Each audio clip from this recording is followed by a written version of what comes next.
IPL 2025 title हातेइछि RCB 18 वर्ष पर होइछि champion. Match विजयी समय इस साला कप नामडुर एक नारा समस्ते देइथिले जहाँ बेस चर्चा को आसीथिला। एमितिकी दिग्गज क्रिकेटर ठारू आरंभ करी फैंस समस्त मुहरे एही ना।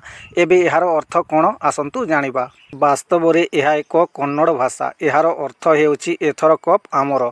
वर्ष वर्ष धरी रॉयल चैलेंजर्स बेंगलोर फैंस यही स्लोगान को व्यवहार करी आसुछंती। शेष में आईपीएल 2025 रे यही नारार स्वप्न साकार होइछि। आरसीबी एक रोमांचकर मैच रे पंजाब किंग्स को 6 रन रे परास्त करी प्रथम थर पई आईपीएल ट्रॉफी जीतिथिला।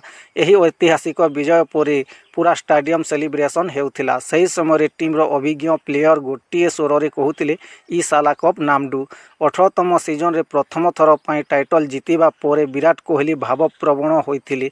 विराट कोहली बंधु एवं पुराना साथी प्लेयर एबी डेविलियर्स एवं क्रिस गेल मध्य आरसीबी रो एही विजय उत्सव रे शामिल होइथिले। एहा परे तीन जण एक स्वर रे ई साला कप नामडू बोली कहिथिले। एही विशेष मुहूर्तर वीडियो सोशल मीडिया रे भाइराल हेउछि। सो फ्रेंड्स आज पई एतिकी आहुरी एमिति क्रिकेट संबंधी अनेक सूचना पई हमरो एही चैनल को लाइक एवं सब्सक्राइब करी रखंतु। पुणी देखा हेबो आ गोटिए नवा वीडियो रे।